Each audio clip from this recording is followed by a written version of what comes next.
Welcome to the AmeriCorps on the Frontline program. My name is Emily Pratt, and I'm going to be your primary contact this year as you serve as an AmeriCorps member.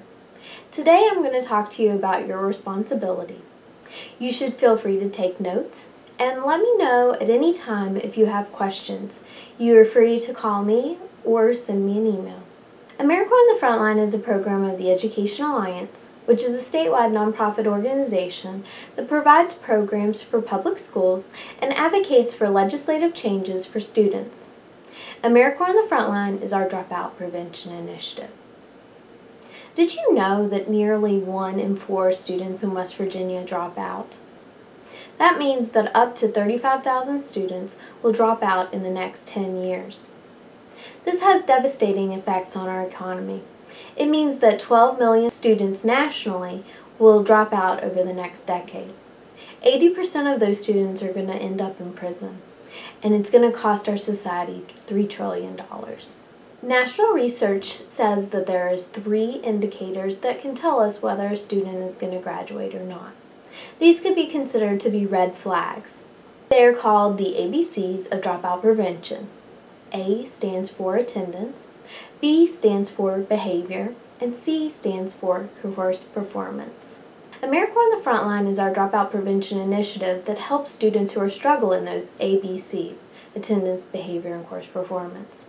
You are one of 35 members that are serving in 11 counties to address this issue.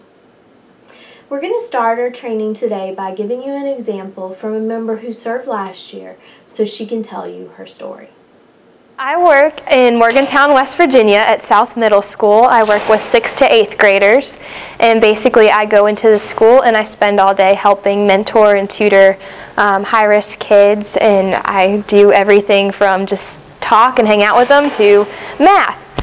I had one student in particular a couple months ago.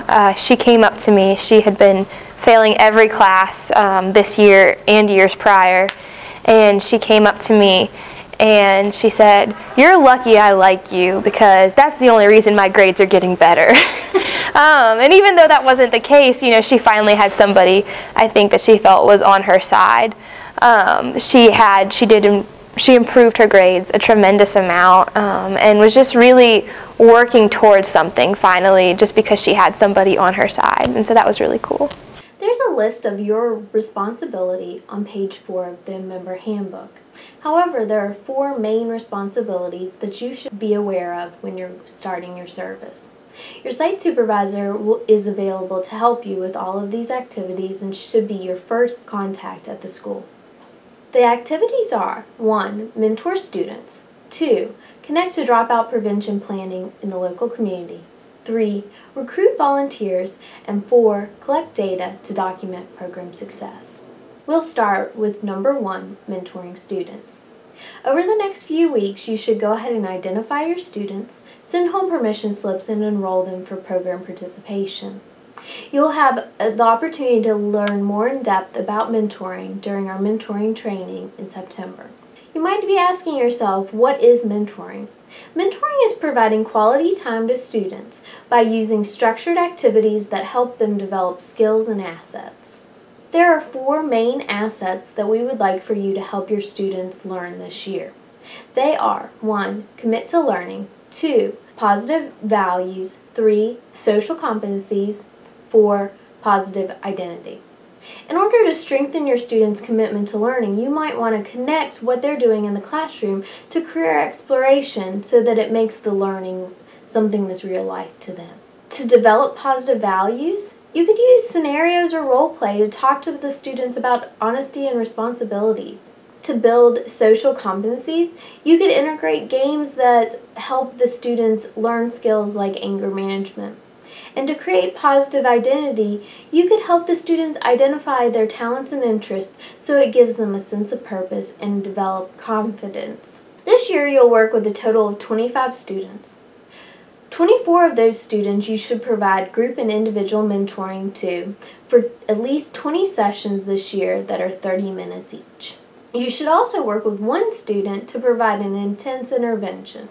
That student should receive weekly 1-hour sessions. When you're identifying your students, you should look for someone who needs extra help, and then that would be the right person to select for your intense intervention. Some examples of how you could give this 1 hour of mentoring a week are to eat either breakfast or lunch with the students and then take a small time to have meaningful conversations afterwards. When you're identifying your students, you should work with your site supervisor to find students who have the ABCs. There's a complete list of definitions of each of the risk factors on page 43 of your member handbook. However, they are defined as attendance is a student with 3 or more unexcused absences or tardies. Behavior is a student with 3 or more disciplinary referrals. Course performance is a student with a 2.0 GPA or lower or had 2 failing grades. Once you have your list of students you'll be working with, you should send home permission slips. The permission slip template is on page 60 of your member handbook. There are 2 types of permission slips provided, a passive and an active. You should work with your site supervisor to determine which kind is right for your community. A passive permission slip is when the parent doesn't have to send back the permission slip, and by not sending it back, they're saying the child can participate. An active permission slip is when they need to send back the form, and you will have it on record to say they can participate. After mailing home the permission slips, you are ready to enroll the students for program participation. This happens online by visiting educationalliance.org/reports. In order to enter your students, you'll need to know their name, date of birth, risk factor, and date of permission slip was sent home. When you're entering the student's risk factor, please consider their primary risk factor. Many of our students have multiple issues such as both attendance and behavior, but they should only be identified for one primary reason. So as we discussed, over the next few weeks you should identify your students and start getting to know them.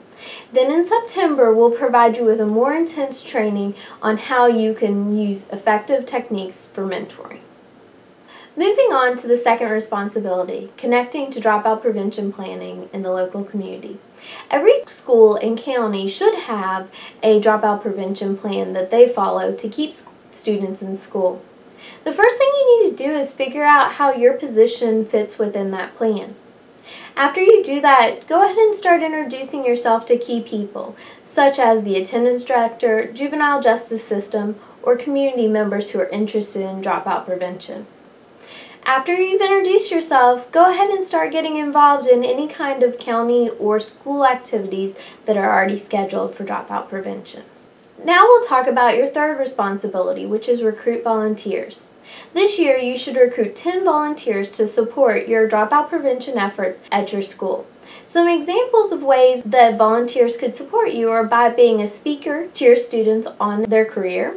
You could take your students on a field trip to visit a local business, or maybe somebody would come in and read to your kids. Each month you'll be responsible for reporting online the number of volunteers that you recruit and the number of hours that they provided. You can do this by visiting educationalliance.org/reports. So go ahead and start thinking about who are the possible speakers that you can use this year, and then you can start contacting them to set up those dates. Now we're on to our last responsibility, which is collecting data. We collect data on all of our students that we serve in order to provide program results. We use that data to make continuous improvements to the program, and we provide it to you so that you can look at local, county level data. You should work with your site supervisor to determine who will be reporting data in your community. You might be reporting data on your students that you serve, or there might be one point of contact that reports data for all the students in the county. Please work with your site supervisor to ensure that student confidentiality requirements are met at all times. Student data is provided 3 times a year and then is analyzed, and we provide you with results after the first and second semester of the year. So the first thing you need to do about data collection is to figure out who in your county will be reporting your data. To quickly recap what we talked about today, over the next few weeks you should first go ahead and identify who are the students you're working with, enroll them, and start getting to know them. Second, Determine how your role fits into the dropout prevention plan as a whole. Third, start recruiting volunteers. Think about who are those possible speakers or people that can support your efforts, and then start making those initial asks. And fourth, figure out who in your county will be submitting data to evaluate the program's success. Thank you for participating in today's training. As I said before, please feel free to contact me via email or phone if you have any questions. I'm here to support you and want to make sure you have a wonderful year. Thank you.